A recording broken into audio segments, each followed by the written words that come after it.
So, Melanie, welcome to a combined edition of Planet Waves FM, Planet Waves TV. It is wonderful to speak with you and to see you again. Well, Eric, thanks so much for inviting me to have this conversation with you. So it's a while since we did it, but I always look forward to our conversations. Great stuff. All right. So we want to talk about 2022 astrology, though I think it would make sense to maybe recap how we got to where we are today astrologically, without getting into what these lovely aspects represent. The dates will speak for themselves in some way, but can I just go through a quick rundown of that? Oh, sure, that's great. Okay, so and then sorry. Then I thought we might include the upcoming chart for the solstice, because in many ways, well, there are many cultures as well who see the solstice of December as the beginning of the year, and certainly there's a few interesting things that we can peg around that. Well, so the before and after, it's kind of a broad 2-year before and after, but if we go back to early January of 2020, the imminent event was the conjunction of Saturn and Pluto, which is, I guess, about a 37-year event. The last one was at the dawn of the Reagan administration, so that was quite a while ago. And then that was on around 1/12/20, and then by 1/22/20, we have the first of 7 Pluto Eris squares. A lot of chaos, a lot of clashing between Aries and Capricorn, which is a theme of the sky these days, between the individual in Aries and the collective power and the official power of Capricorn. And a lot of internet stuff, I think, with that Pluto Eris thing. I have a whole theory of what's going on being a digital phenomenon. But moving along, there's only one Saturn Pluto, and then a series of, I think, 7 Pluto Eris, and then in late 20, the one-time conjunction of Jupiter and Saturn in the first degree of Aquarius. So the emphasis shifts to Aquarius, to social issues, let's say, and then a series of Saturn-Uranus squares in the fixed signs. Again, one thing after the next. Any one of these things would have been world-changing, but we're getting them one on top of the next, on top of the next, on top of the next, including a Chiron-Pholus series of squares. That is a lot, and we're dealing with a lot right now, personally and collectively. So with that said, for those who have not, who are not following astrology every day, I will pass the speaking wand to you. Oh, thanks, Eric. So as I mentioned, I think what I'll do is do a screen share now with want to show you the chart for the upcoming solstice as a marker of like the threshold between the outgoing and the incoming. So I'm going to do a screen share.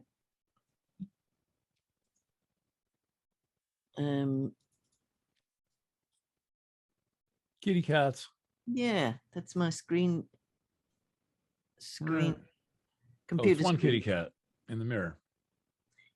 Yeah, isn't it cute, isn't it? Adorable.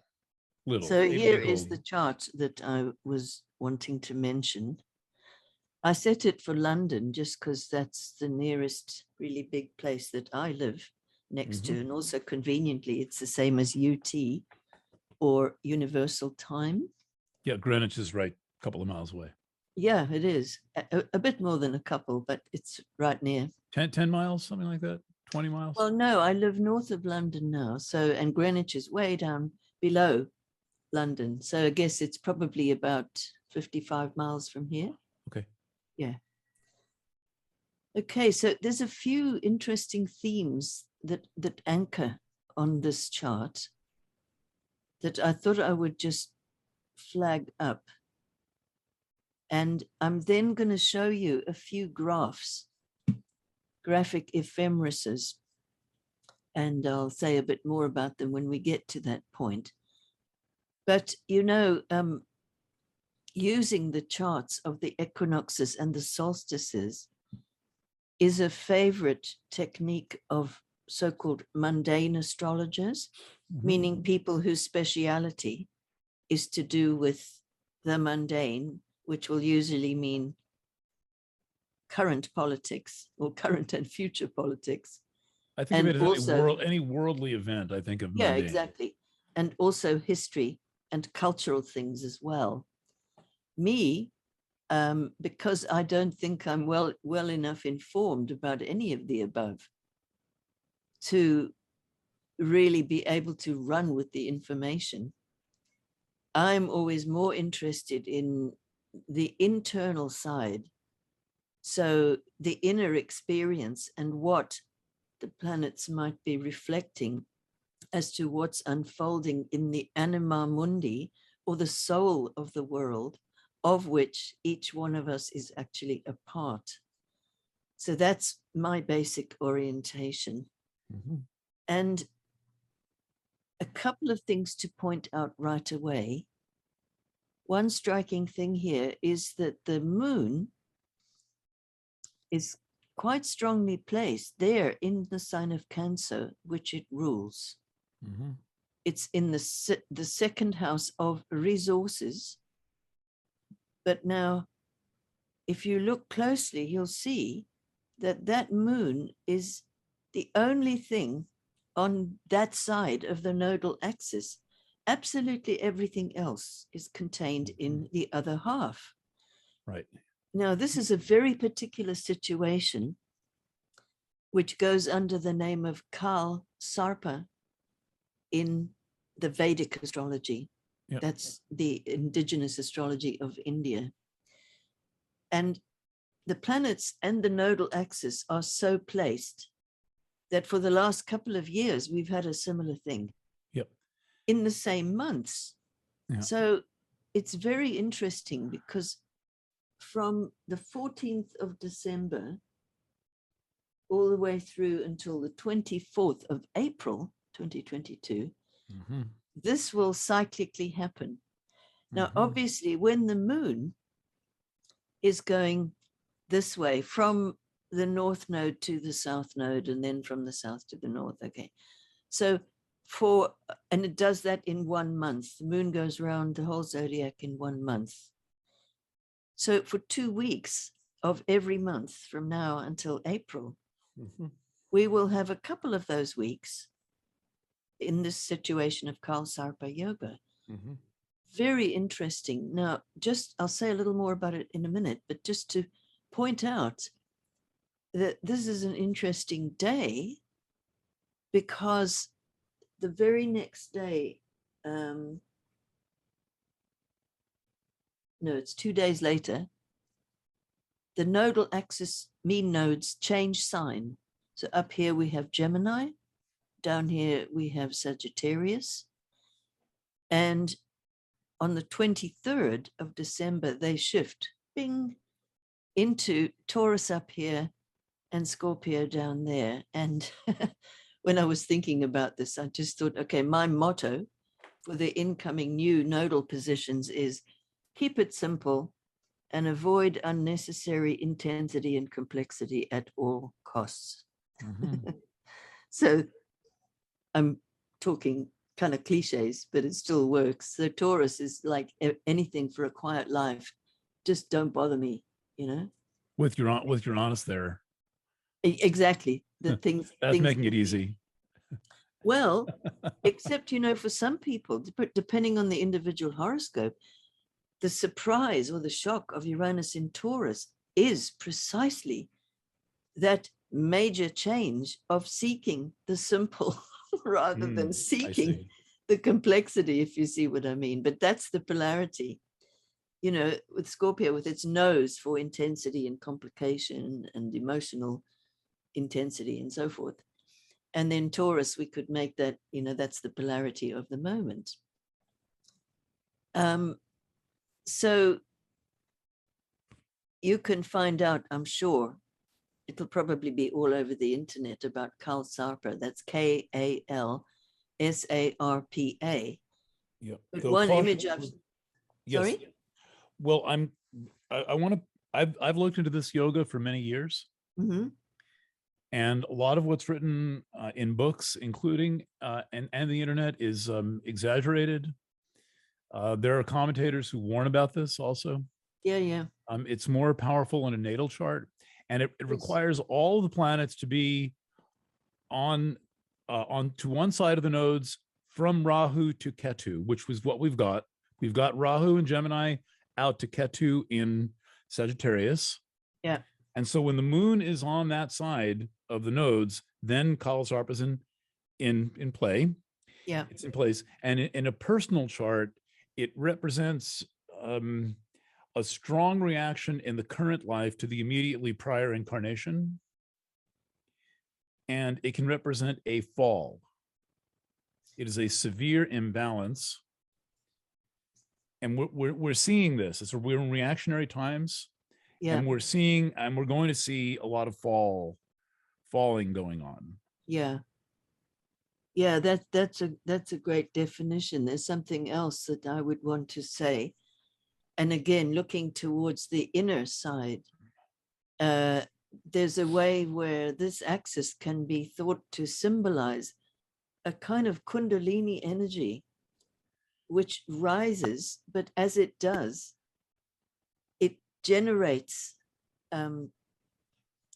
a confrontation with our own karmic patterning. And that includes the psychological level. In my mind, those two things are not separate. They're not the same, but they're not separate. Mm-hmm. And so it's a very powerful time for spiritual work, basically. I was joking with Eric before we started the recording about lockdown, because this is like the perfect symbol for lockdown again. But I have many progressions on my own horoscope at the moment, where it seems like all roads lead to either Saturn or Pluto. So it's very locked down in that way. And a few months back, I caught myself feeling really grateful for this lockdown, because thinking, wow, I wonder how these progressions might have shown up if there was no lockdown. So there is a sense of the hermit energy of Saturn and the silence and mystery of that, plus also Pluto. Mm-hmm. And so what, I intend to make the most of this Kalsarpa yoga. It only goes on for 4 months. It's very rare. It's very difficult to get all the classical planets to one side. Yeah. And particularly that side. Yes. Right. It doesn't work the other way. It's another yoga. Ketu to Rahu is a different yoga. Exactly. Right. Yeah, because all the planets will be moving, as it were, towards the north node. So that's and it's moving toward them as well. Yes, exactly. So that's a big symbol of a kind of deep internal moving forward, which may be completely invisible to everybody, even maybe to ourselves. It's very deep. Mm-hmm. So that's an important piece of background, I feel. And what's kind of interesting is this winter solstice, winter northern hemisphere, that is. It occurs just as the moon gets out from under this really intense conjunction of Venus and Pluto. Mm-hmm. It's just slipped past it. Mm-hmm. And bang on the midheaven, the very same degree, is Jupiter. Mm-hmm. And some very interesting things happen with Jupiter in 2022. I'll show you those on the graph. So I think I've been referring cryptically to the graph for long enough. Let me switch over to the graph. Now, if any of you haven't seen these before, I would invite you not to go, oh God, no, that's all too technical for me, because I'm someone who failed O-level maths, and I love these graphs. And I actually will tell you a little story I think is relevant. I always used to have these graphs, on my lap or the table or whatever when I was speaking with a client, but I never gave them the graph because I thought, well, already some people feel blinded by science, as it were, just looking at a horoscope. So this would be like really too much.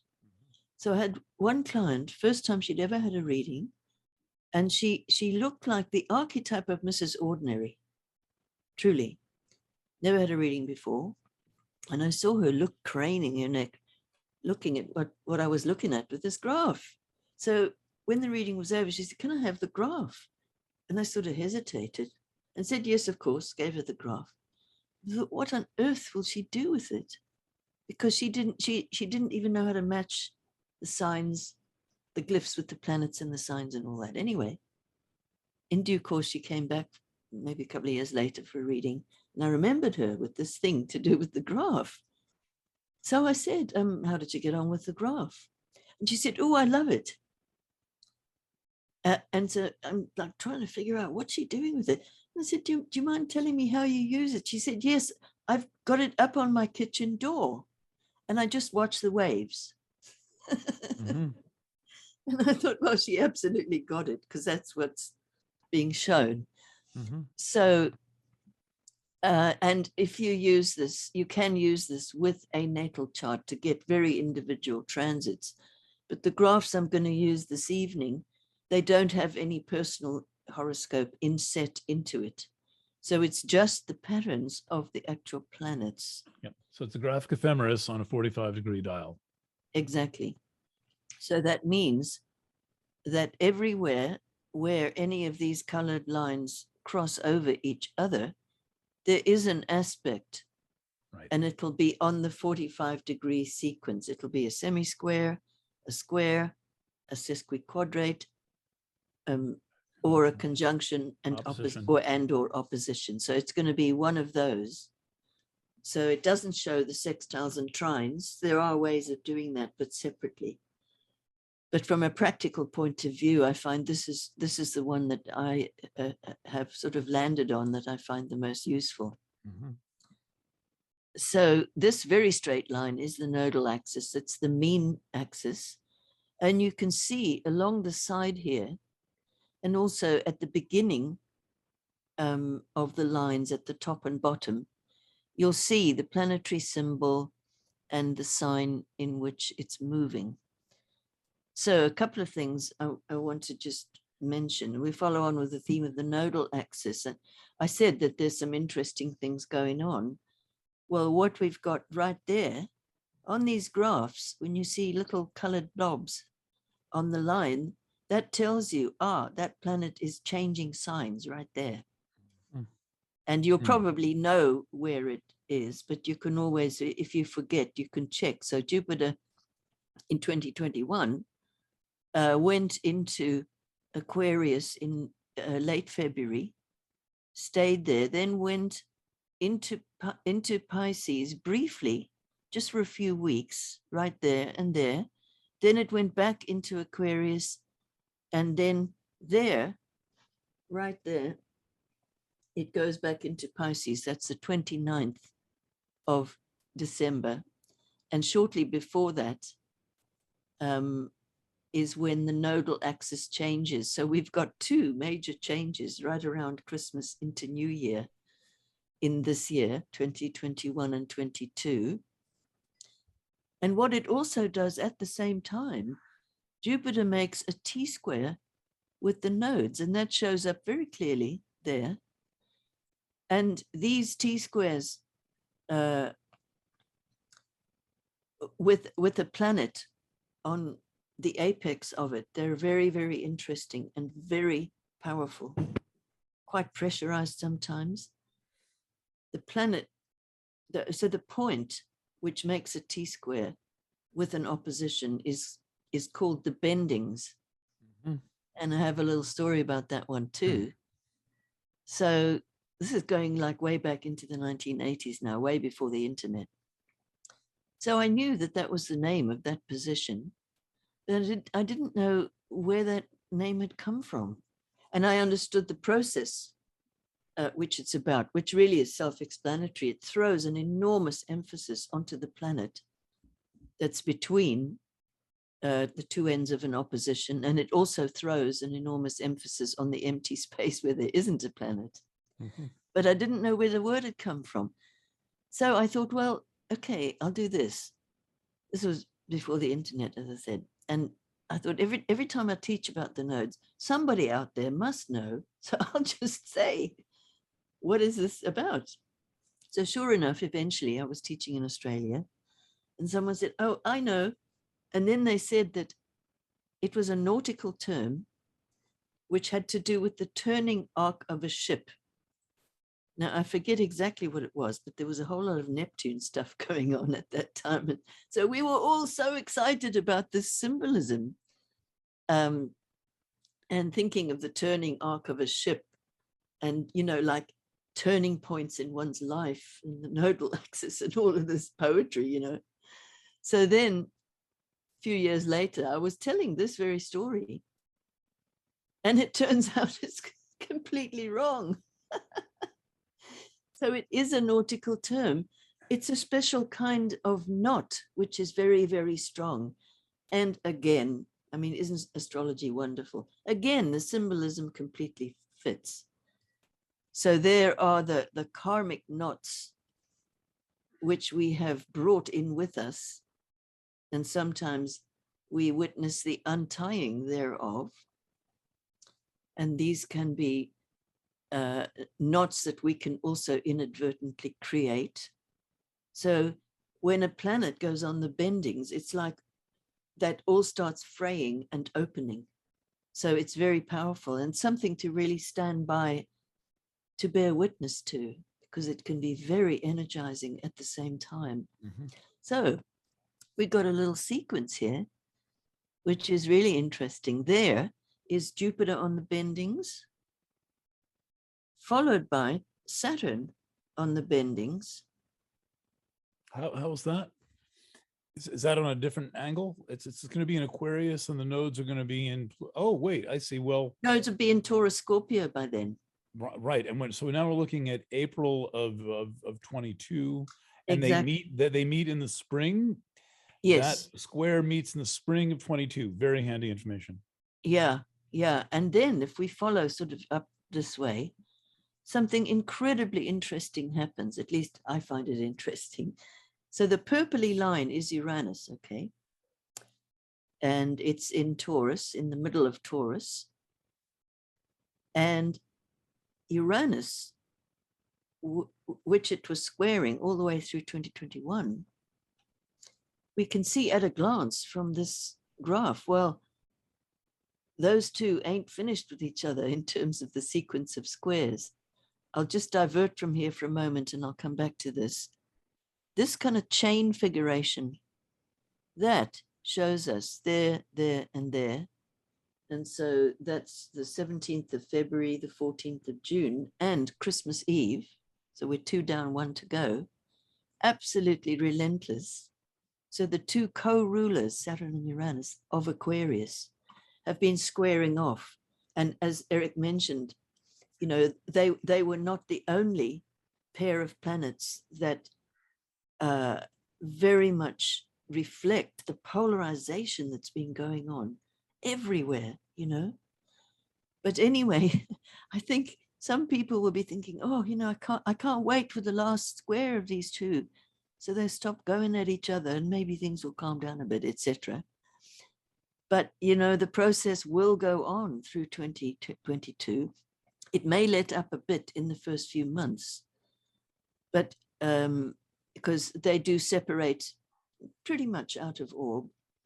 But once Saturn starts to go retrograde and it turns direction in late May, then they start to come together again as if they are going to make an exact square, which they don't do because they turn away from each other before that happens. But they're both slowing down and they get to within probably less than a degree of an exact square, and they kind of hang in there for weeks. You see that August, September, October, November, and then the pattern moves into another gear.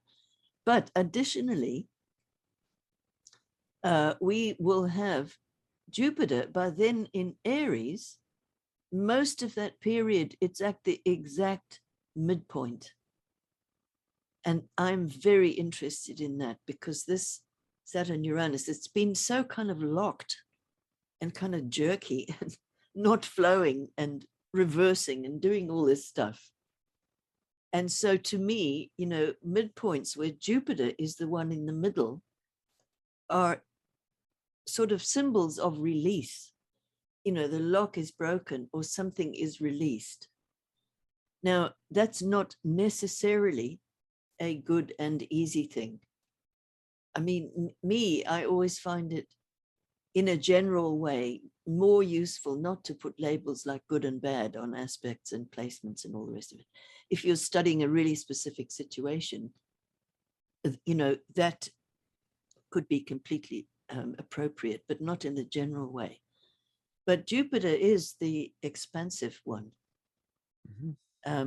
So to me, this is extremely interesting. To me, the whole of 2022 actually leads up to the autumn.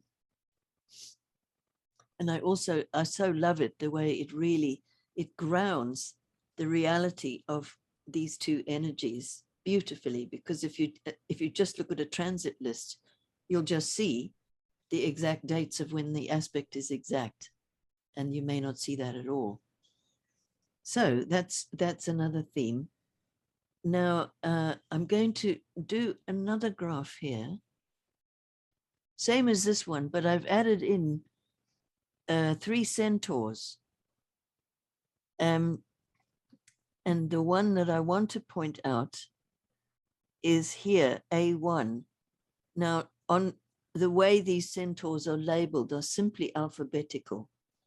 So this line, A1, is Chariclo, because she's the first in the alphabetical list. And what I want to point out is she spent 2021 moving to and fro between Capricorn and Aquarius. So in a way, heralding the movement of Pluto, which will kick in a couple of years' time. Not even. And also where she's been doing this, like following up on the Jupiter-Saturn conjunction, which Eric already mentioned. That was in late 2020, in the very first degree of Aquarius. So that's had an echo following up. Very interesting. Yep. And then Pluto goes through that degree for a long time. Exactly. So there's, in other words, by then there will have already been a whole sequence, Jupiter and Saturn and Chariclo. And, you know, it's very recent that she just went back into Aquarius, but she doesn't return now into Capricorn. She's well into the sign of Aquarius. Now, there is one particular pair of planets that I really do. I got a whole separate graph for them. I'll just need to get rid of the thingy. Okay, here we go. So this graph shows only Chiron, who is in green, and Pholus, who is in black, and Pluto, just kind of for reference, in a kind of dark brown color. So you can see this actually covers 11 years. And you can see that each of the tiny columns is 1/4. So it's not so easy to get precise dates here, but this is what I want to show you. With a little story, because I'm interested in the centaurs, I do like to find out where they are and what they're up to. So back in 2015, when I noticed that Chiron and Pholus were getting within range of a square. Now then Chiron was in Pisces and Pholus was still in Sagittarius, a very resonant zone of the zodiac, and well, both of them. And, you know, that Chiron in the last degree of Pisces is so, so powerful. And, you know, if you look back into history, even of the 20th century, you know, that was the First World War, was when Chiron was in late Pisces.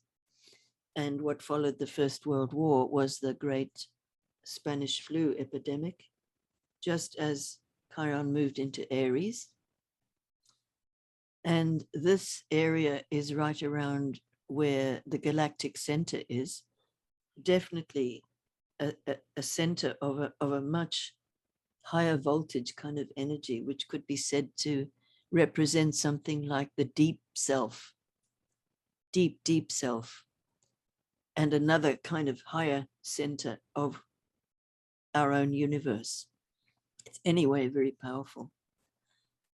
So I started noticing this, and you know, again, if you look at a list of transits, you will have thought that the squares between Chiron and Pholus start there where the lines cross in 2017, and there's no fewer than 7 of them because they're both out towards their aphelion at the moment, so on the longest bit of their orbit. So I was kind of curious about this, and you know, looked at this and I thought, wow, I wonder what that will be, because that's the culmination of the whole thing. So my tagline for Pholus is the lid comes off. So from here on, it seemed to me like the lid was just coming off absolutely everything. You know, lies and calumny and corruption, and you name it, was all being revealed. And a lot of very major collective movements of protest, of outrage, and really things that were changing society. But I got really curious about this towards the end of 2016, this kind of skid where they don't actually cross each other, but they're skidding along in the same degree. It was when I realized that the beginning of that skid was our Brexit referendum over here, and the end of it was pretty much as Trump was being elected. So by the time those two were over, I thought, wow, these squares are really going to mean business. And then it was just a year's worth of the lid coming off. Every station, every conjunction with the sun, the world news was absolutely full of things that you could summarize by, the lid came off, you know. So I remained curious about these last two, which were the first week of December and the first week of March. So I was all ears as to what might happen in the first one, because I thought that's going to set the tone. And of course, that was when the first official diagnosis of the coronavirus whatnot happened in Wuhan.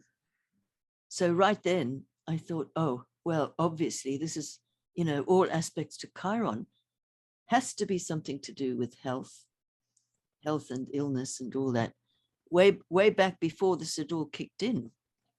In my naivete, I thought that maybe all of this would indicate some real success in people getting redress for harms done by various medications and medical procedures, because there'd been 2 class action group court cases, which were actually upheld. And I can't remember what they were now. I'm sure Eric probably knows that. But anyway, I thought, oh, that's great. I wonder if we're going to see some kind of balance coming back in terms of medicine and approaches to health and so on. And well, I can't say that we've seen that. And I thought, oh boy, did I misjudge that? That was just a private observation. And I think not by much though. No, you were on the theme.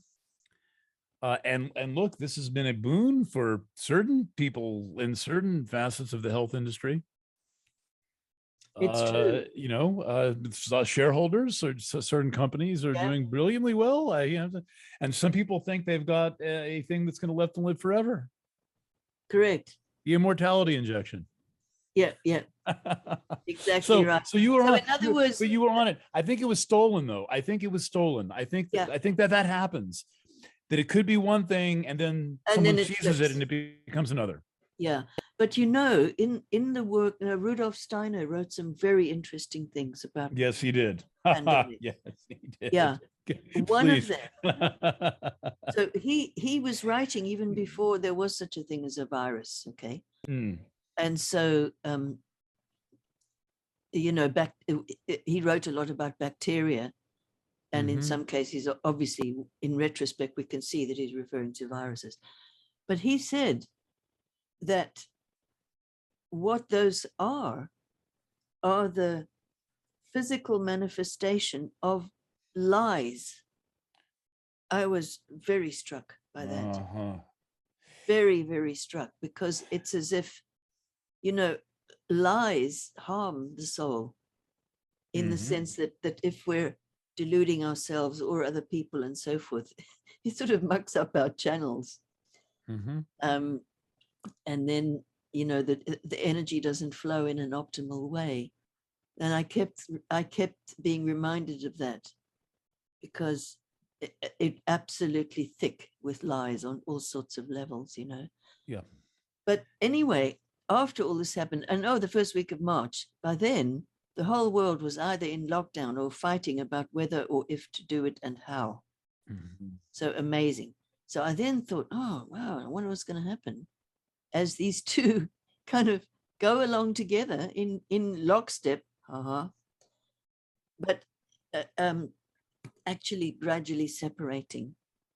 So I've actually been making all kinds of decisions about, you know, work to do or not do, or travel to do or not do, and so forth, based on what these two are up to. And I have actually saved myself a lot of stress and hassle. So I just offer this really to tempt your curiosity about it. But look, here we are now. So we're in a period of time where these two are barely, see, each one of the little tags here is 1 degree. So if we just go zoom, we can see, God, these are only degree and a half off their exact square, even now. In this chart, A1 is Curricula or Is Pholus? Pholus. Yes, right. So one interesting thing about Pholus is that earlier in the cardinal sign manifestation of the Chiron Pholus square, it was actually Chiron, Salacia, Pholus, Quaar.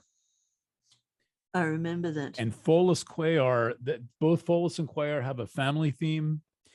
Pholus goes back to the great grandparents. Quaar goes all the way back to the origins of the tribe, what I consider the known history or the mythologized history of the family. We all came from Sicily. Our people come from the Pleiades. Yes. And even though Chiron is the quicker moving of all of these, even though it's at you know, aphelion, the Salacia Pholus Quaar piece lasts like 20 years. Wow. Because those are moving at about the same speed now.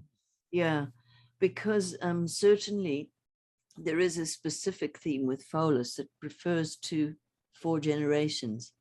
And while it's not necessary to limit one's explorations to that, it's quite uncanny as to how often, you know, ancestral themes which kind of land in our own lives looking for healing, basically, that they are 4 generations long. And there are also a number of cultures where they pay a lot of attention and respect to their named ancestors with their shrines and grave sites and all the rest of it. And that deeply personal thing, they take it back 4 generations. And then after that, it's more like the ancestral collective.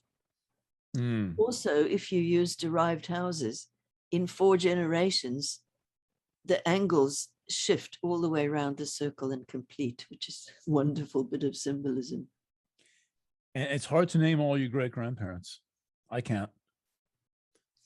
Well, you know, people who work with ancestral healing, I think, would probably say that even if you don't have any genealogical records,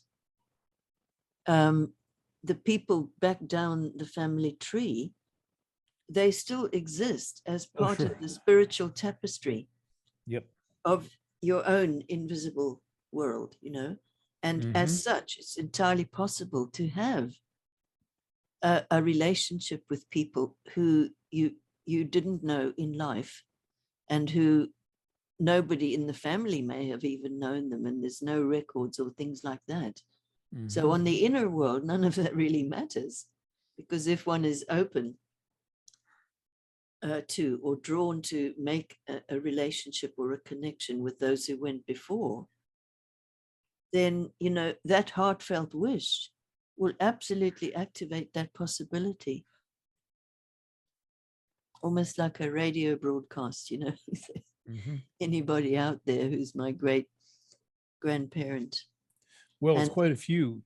I once had a friend who's a mathematician figure out how many generations it would take for your ancestors to fill Madison Square Garden, which is 23,000 people, and it came out to 10.5 generations. That's not very far. It's not very far at all. Your one being has an entire stadium of ancestors in it, and you're on the stage, in a sense, performing before 23,000 ancestors. Yeah, absolutely. And you know, it's not uncommon. So basically, at the moment, anybody who's got planets in the early degrees of the cardinals, or up to about halfway through any of the cardinals, will have been having all of this stimulating that planet, one or more, over and over and over and over. And it would be my guess, just based on my own practice and what I'm seeing, but it would be my guess that probably quite a few of you who might have planets in the early cardinal, that this theme about the ancestors, it may have already arisen. And it may have kind of slipped in such an organic way. And if it has, you know, there are so many people doing such great work in this field of ancestral healing. I would personally recommend Daniel Foor, Foor, fabulous book, YouTube channel, wonderful online courses and so forth. Because even though it's a very natural thing, it's something where it's good to have some skills to back up one's own understanding. And I seem to be also just hearing on the radio, which is my main media, story after story after story along this sort of line. It seemed to be really arising in the collective, you know? Yes. And a lot of what's being stirred up is ancestral garbage. I mean, look what, you know, and there's a lot of retrieval going on with Pluto and Capricorn. A lot of everything old is new again. And it seems like under Pluto and Capricorn, we've tried basically everything that we thought we were done with. Yes. And you see, it's such a subtle thing, what you're referring to, is that if we approach ancestral work from the context that we want to get rid of stuff. We don't like our ancestors, we're frightened of bad shit they might have done, you name it. And if we think, oh, I'm going to, you know, purge this in some way or another, I'm going to get rid of them. Get rid of this, break the ties. Hear a lot about that, break the ties. It doesn't work like that. I don't think so. It's all about mending broken relationships. And this is what Daniel Foor really understands that. It's beautiful.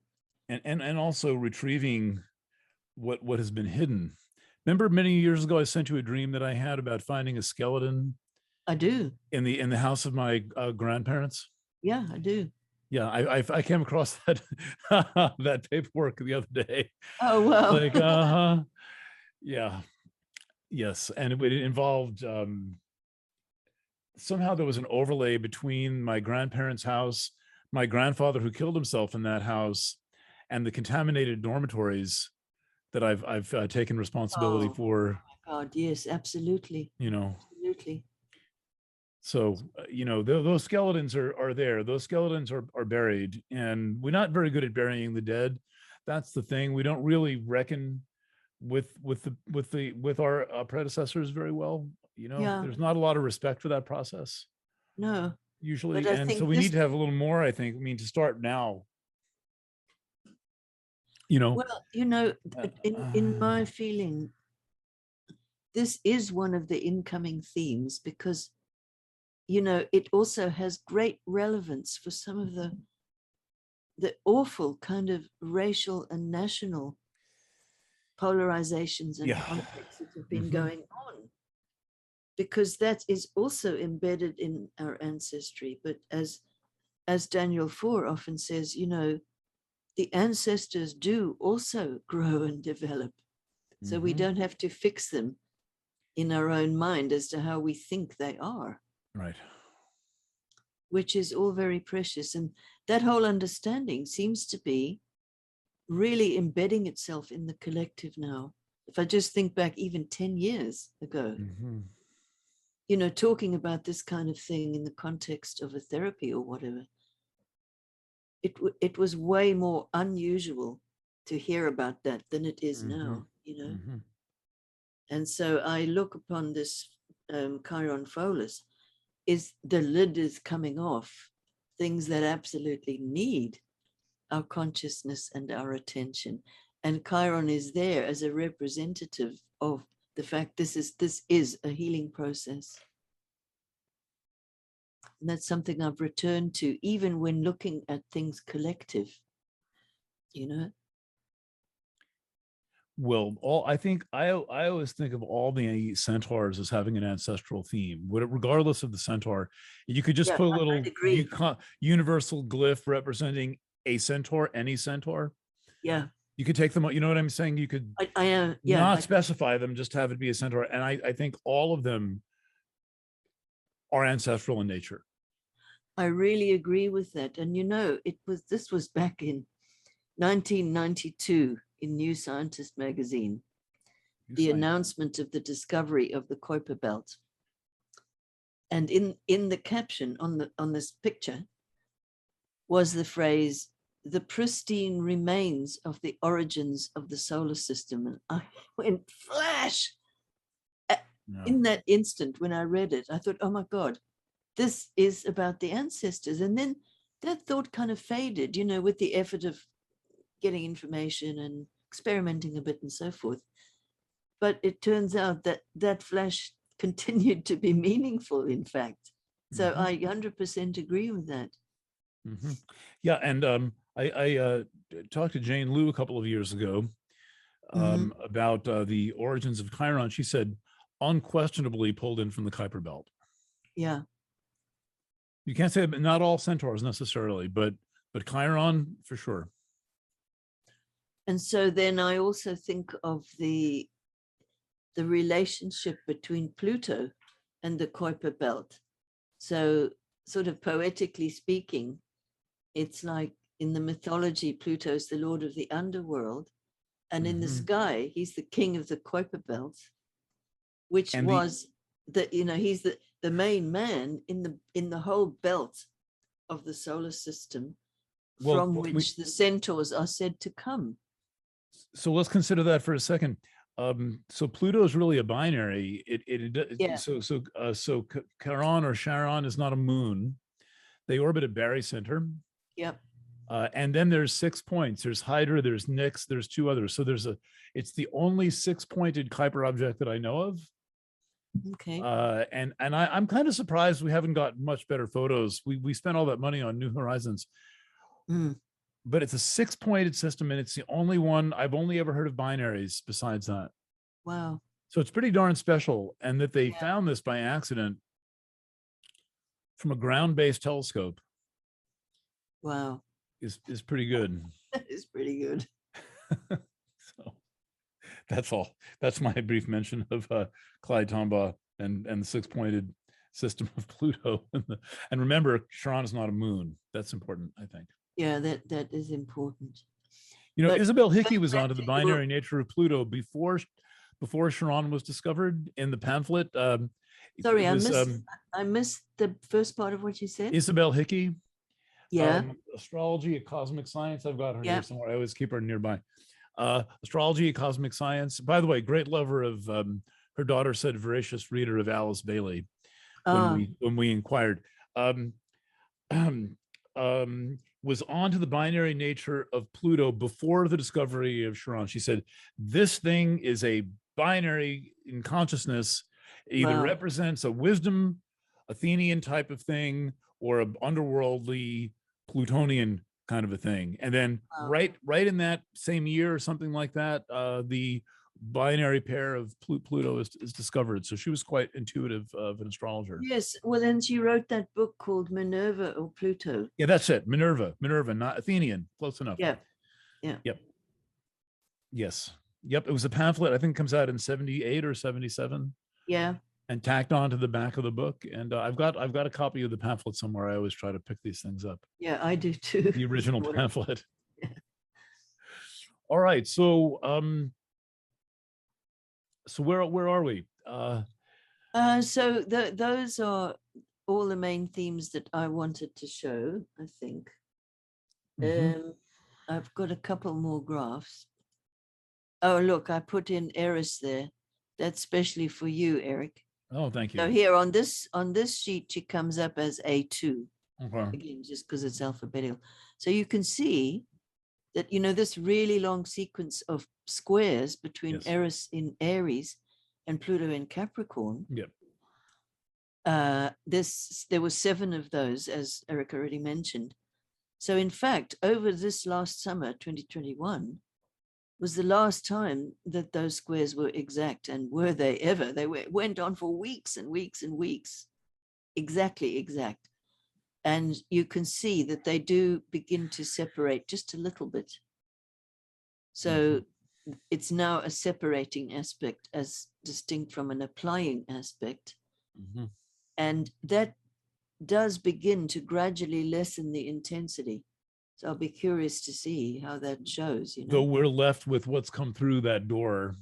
Yes, exactly. And we're left with this recreated civilization and recreated self-concept based on digital, having just washed away the feet of clay of everything previous to it. I mean, we're living in kind of a washed away self-concept and a washed away society concept. It's quite brittle. Things are quite brittle.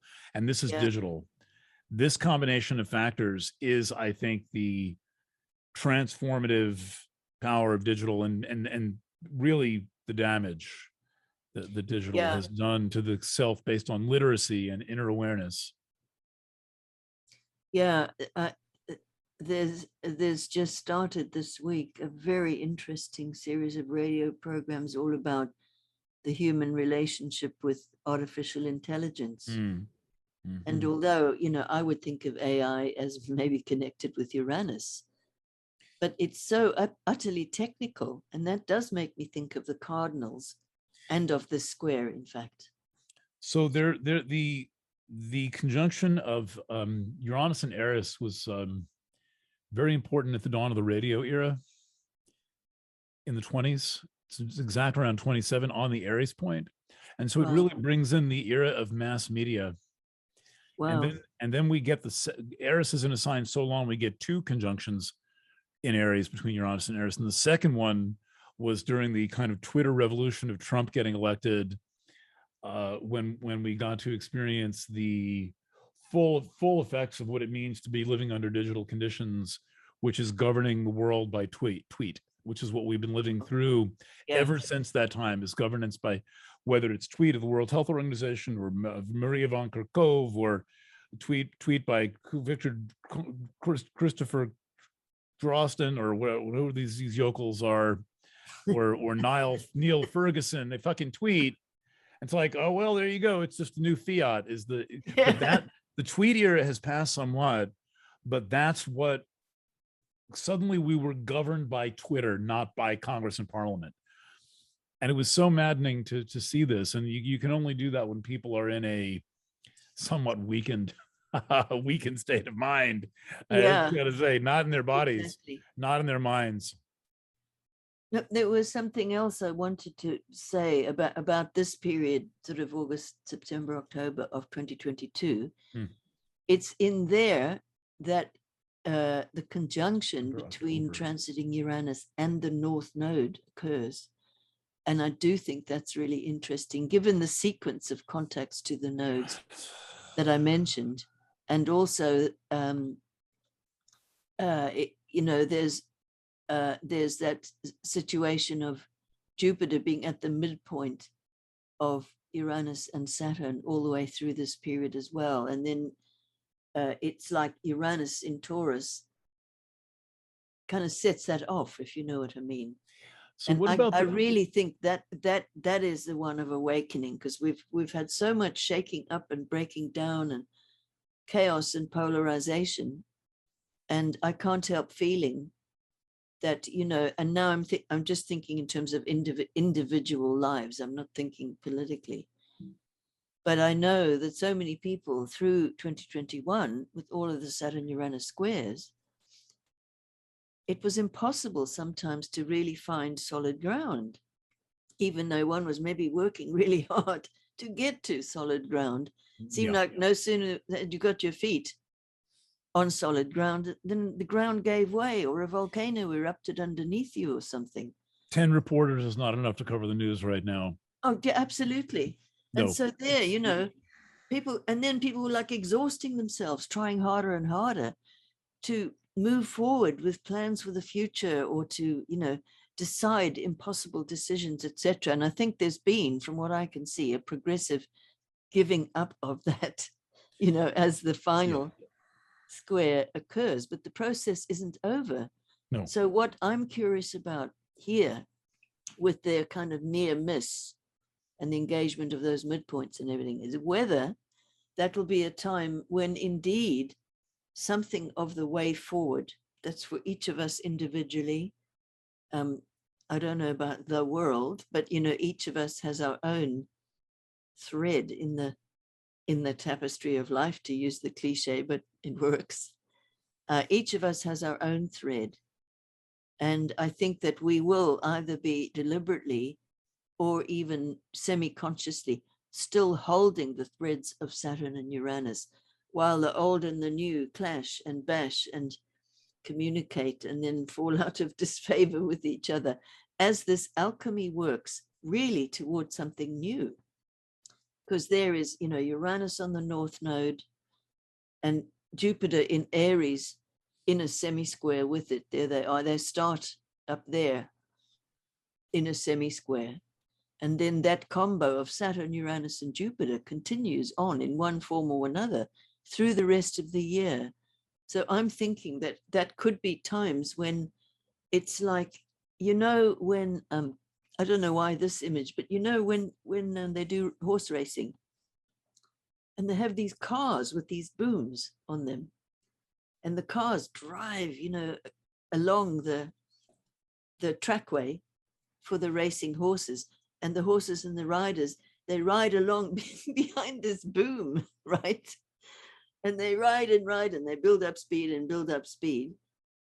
And it's quite a while, but eventually the boom goes up and then the horses can race out.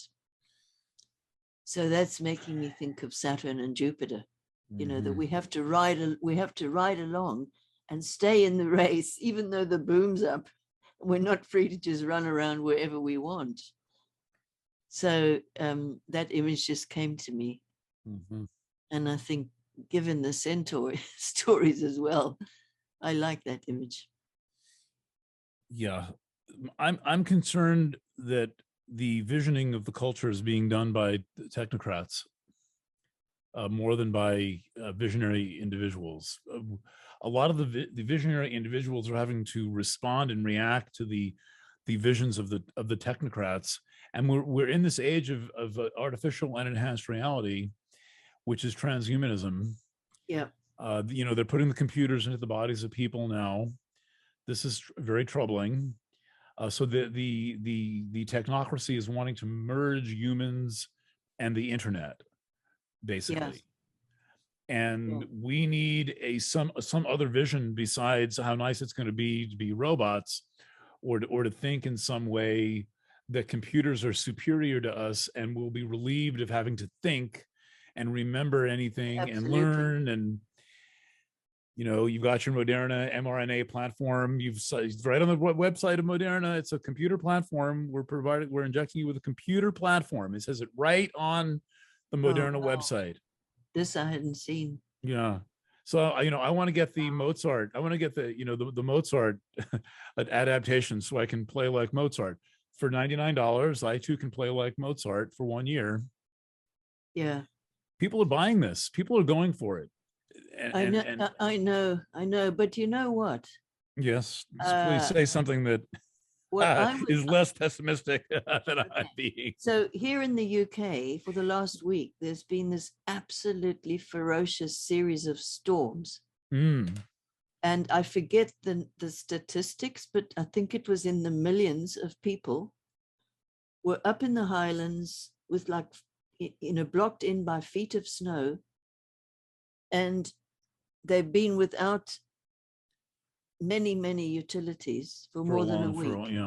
So the mobile phone network was down, the landline network was down.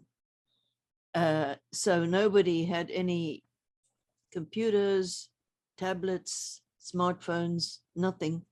And people who just sunk a fortune investing in electric cars, because this is the big new thing over here. I couldn't go anywhere. There was stuff, they couldn't go anywhere. And so now there's all these debates about the whole thing of power, and especially, all these things are run by a computer anyway. And the whole thing completely and utterly crashed. I mean, people were in situations where their roofs blew off. So they had a full-on fire and rescue thing going for the last week, and it's not even finished. Didn't even make the news here that I saw.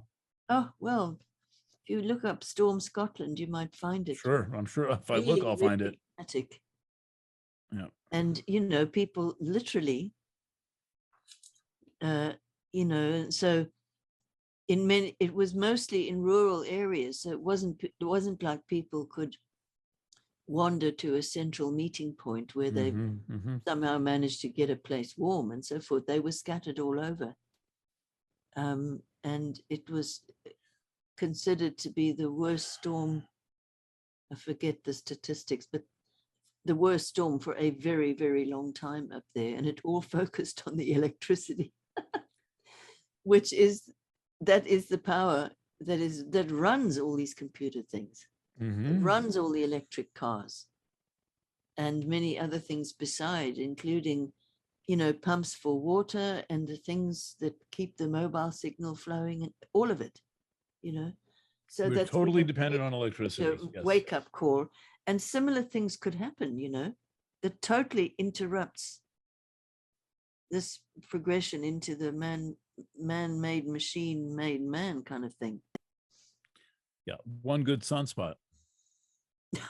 Yes. One good sunspot can take out the power grid. Yeah. And it's not funny, the nuclear power plants either use power or create power. Yeah. So when they're offline, they need power to stay cool. Yeah. And there's only so much diesel fuel to go around, right? And on premises of the nuclear power plants. With one sunspot, you could have 10 meltdowns in the Midwestern United States. Wow. Because they're going to run out of diesel sooner or later until they get that power grid back online, which could take a long time if there's a major sunspot. It happened once in Canada. There was one time, but we know it's proof of concept. But at least from what I've heard, one feature of all the numerous disasters that are happening just everywhere is how people show who they really are in terms of the goodness in their soul. They hang together, they help each other, they make lifelong friends. On the radio with the Scotland situation, I heard this delightful story. There was a pub sort of on the edge of this whole disaster zone, and the storm struck when the pub was open and full of guests and so on and so forth. They were all marooned there for the entire weekend, and the pub fed them and they all got to know each other. And when they were finally rescued, they were all completely happy and, you know, already planning return visits. They made so many friends and had such a good time, Yes. you know. Yeah, right. There are definitely benefits, and everyone can take advantage of the social rearrangement that's going on, the social shuffling. Yeah, absolutely. As long as you're not completely consumed by fear of other people. Ain't that the key, though? Wow. Well, we know who that is, right? We know who we know that on one level, fear is being made into the new Jesus for a lot of people. Wow. And then you've got a lot of people for whom Jesus is the new Jesus, basically the spirit of love and as fellowship is the old Jesus is the new Jesus. And so, I mean, I've never lost more friends than I have in the past 2 years. I've never made, and I've made a lot more friends than I've lost, and really deep relationships with people. Yeah. Communities forming and coalescing. So, meanwhile, Pluto is going to pass through that ominous last degree of Capricorn all year in 22. Yeah. That the men, the secret cabal of men ruling the planet. And so the Pluto in Aquarius is a really important one. And so 22 is the Pluto return of the United States to the Sibley chart. And then 23 is Pluto dips into Capricorn for the first time. Aquarius, excuse me. Aquarius, yeah. This is big Pluto times. We have yet to see the true crescendo of Pluto in Capricorn. And there have been a lot of Pluto and Capricorn events. There's the series of Pluto-Uranus squares. There's the Pluto Saturn Pluto conjunction, the Pluto Eris squares. But I think that the best is yet to come in terms of Pluto going through those anaretic degrees of Capricorn. Yeah. So I think so. Wow. Yeah. Well, I'm curious as to how we'll all be and what will have happened and all of that. Mm-hmm. Well, I guess we'll find out fairly soon. Christmas 2023. So the next December solstice, so 2022, has got right at the next solstice, it's got a Jupiter Uranus semi-square in Eris and Taurus respectively. So that's a kind of interesting signature for Jupiter Uranus semi-square. Yeah, Jupiter in Aries, Uranus in Taurus. Oh no, I've read that wrong, haven't I? Well, on the winter solstice of 22, Jupiter sitting right on the Aries point. So it's Jupiter square, Sun square Jupiter on the solstice. Yeah. With series that's there. Right. It's a semi-square. The food issue is going to be the one that's going to come home to roost, and I think it's the most difficult excuse me, I've got the hiccups. The most difficult of them, because they're manufacturing food shortages now. This is part of what's going on. Very interesting. Manufactured. Every crisis we're seeing is manufactured. And I'm saying this as the exact opposite of a conspiracy theorist. I'm saying it as a journalist. None of these things are real or being responded to appropriately if they are real. So whatever, choose your bureaucracy. They're either making it up or they're completely inept at helping us from problems that are natural, or they've created the problems themselves. So something else is going on. Yeah. Things ain't as they seem. No, and it's not a popular view. You know, people still want to think that all of this is just happening. Just unfortunate circumstances. No. There's so obviously a design scheme here. And you can see it in the planets. You know, the planets are so orchestrated. And when I see that kind of precision in the planets, I think it looks like engineering. Maybe it is. I'm not saying the planets are doing it to us. I'm saying that it's just a reflection. what looks like a setup could very well be a setup. It's certainly worth asking. Any good question is worth asking. Really, any question is worth asking. But this opera is not over. Mm. It's not over. So I think in terms of the human level, what you're talking about with everybody hanging out in the pub and getting to know each other, for one thing, this is really who people are. I think. Yeah. We're not we are being divided. People are behaving divided because they're being divided. Mm. And we need to stop falling for that. Mm. And stop falling for being told to hate each other. It is plain on its face. This is an option. It's not mandatory.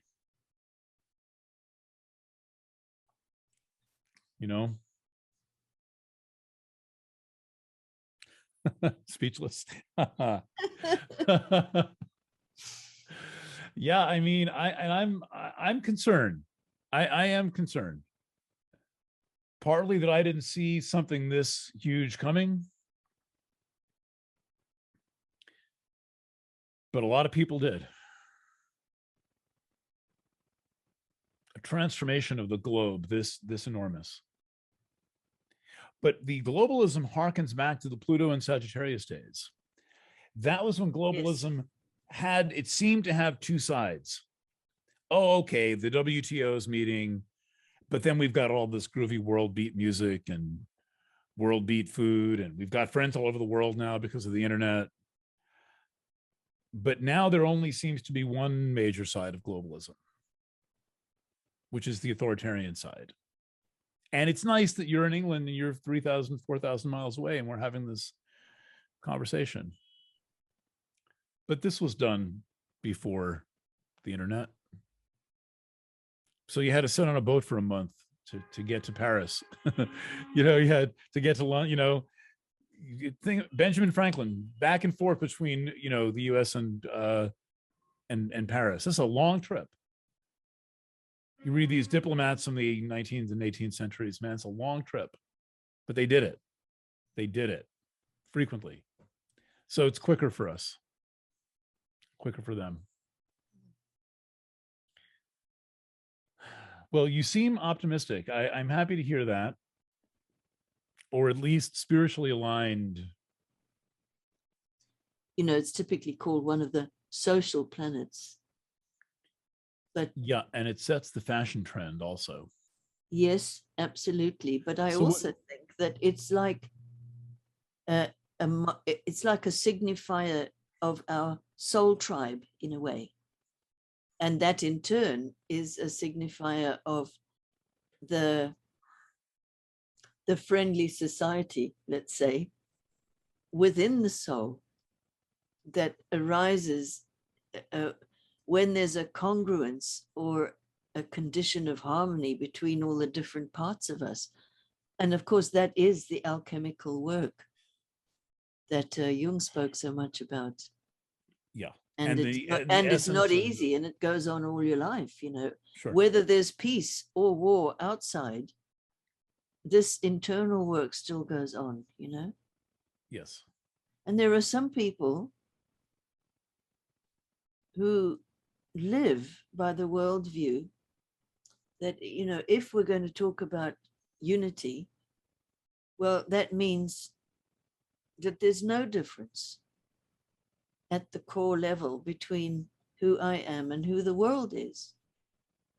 And therefore, if I'm at war inside myself, I'm more likely to participate in and generate war myself.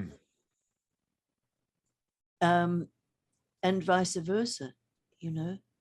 And that's not some kind of childish magic thing where, it's like you can't see me kind of thing. Yeah. It's not like that at all. It's something so much more profound. Well, all these squares, the squares everywhere, right? Saturn, Uranus, Chiron, Pholus, Pluto, Eris. I think of squares as being an internal dynamic projected outward. Yes. And so maybe the phrase there is don't just do something, sit there.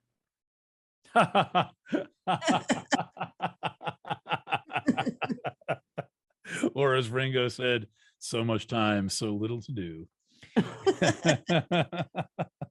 One last thought. The Jupiter Neptune conjunction of next spring. Yes. Oh, yes. Right. Well, that happens on the 12th of April 2022, and it's a one-time only conjunction. Yes, it is. Yep. And Jupiter is also moving quite fast, so it doesn't have a huge long period of like months and months when that conjunction is within orb. So I would Neptune has a very big orb, I think. Yeah, actually, I think you're right. I'd give Neptune the whole sign, really. Yeah, you're right. So what are you thinking? Well, this is completely subjective and personal. I was completely charmed to see that it's on the 12th of April. What's that? What is that? Well, that's the birthday of Howard Sasportus, 12th of April. Now, Howard, little known fact. So what? Yeah. But so Howard was a dear friend and also a mentor and teacher for me. And that date that's when the sun goes over my north node every year. And this, I kid you not, every year around the date of Howard's birthday, something completely unexpected and magical happens. Usually it's connected with astrology, but not always. And, you know, I don't claim to know what that's about, but I just noticed it and gratefully accept it. You know, like, I don't know if his spirit pays me a visit or if it's just because that date's in my mind. I have no idea. And that doesn't matter to me, but it certainly serves as a reminder and a reawakener of the gratitude that I feel. Well, we have one thing all that he gave me. Yes. Well, he and Patrick were close, and Patrick was my way shower for astrology. Wow. I would not have believed astrology had Patrick not said, "Here you go, it works just fine." Interesting. And so they were very close, and few people know you wrote the Patrick Walker horoscope for certain periods of time. Yeah, I ghost wrote. Ghost wrote it, double ghost wrote it.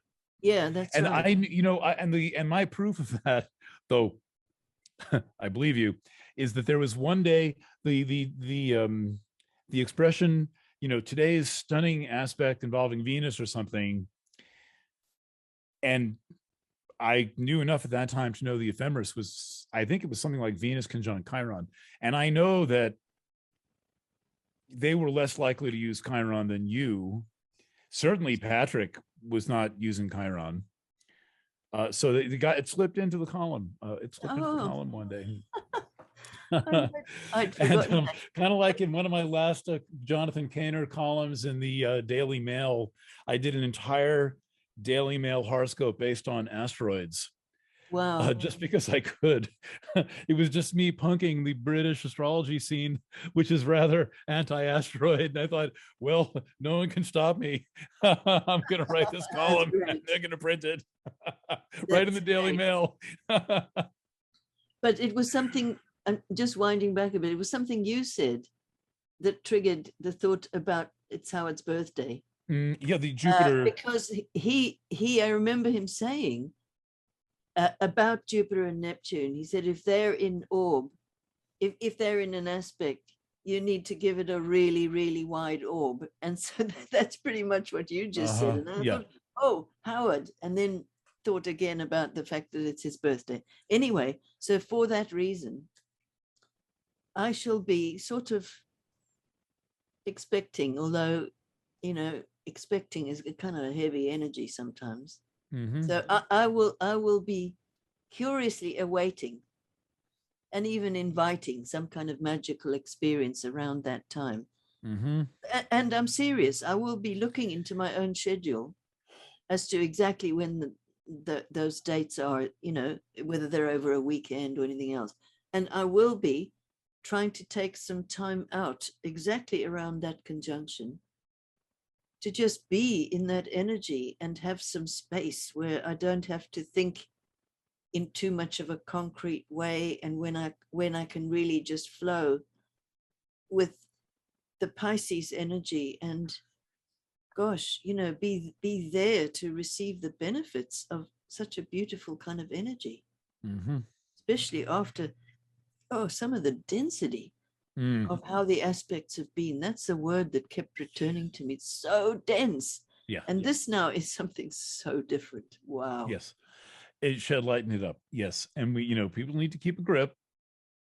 Yeah. You need a realism with Jupiter and Neptune, particularly in Pisces, but it's definitely a bit more effervescent than what we've lived through the past 2 years. Absolutely. But what I think about this too is if one can really, really honor its energy at a spiritual level. So, for example, I've got a collection of, I call it my holy books of poetry and, sacred scriptures of various religions and that kind of thing.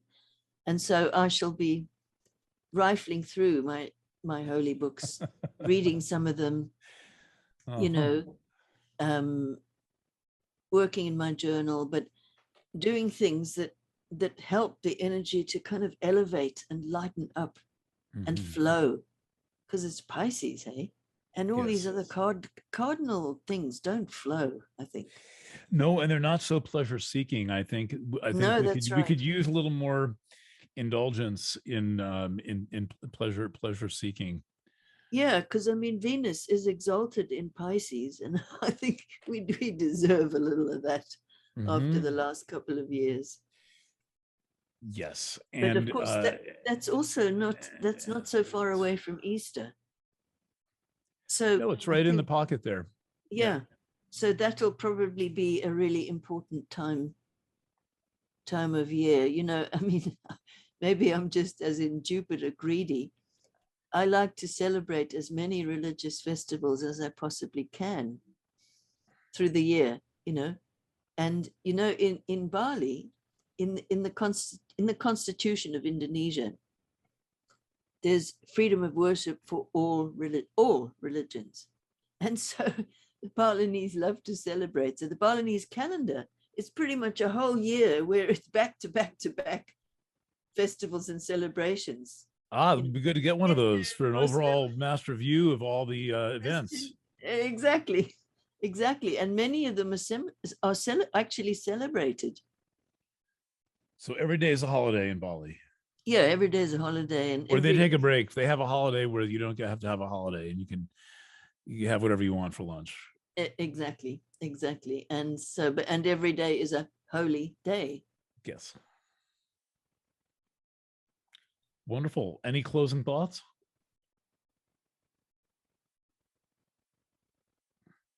I don't think so, except to just say it's been lovely to just get together and just chat.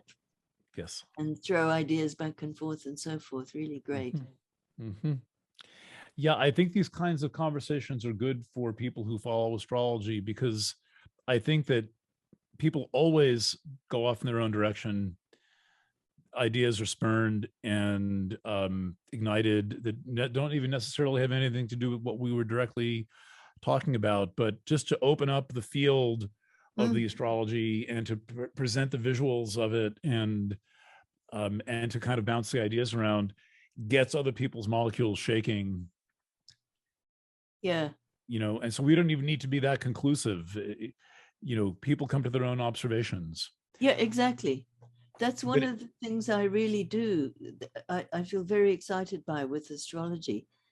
If one has the willingness or the facility to think symbolically, then really small amounts of information go a really long way.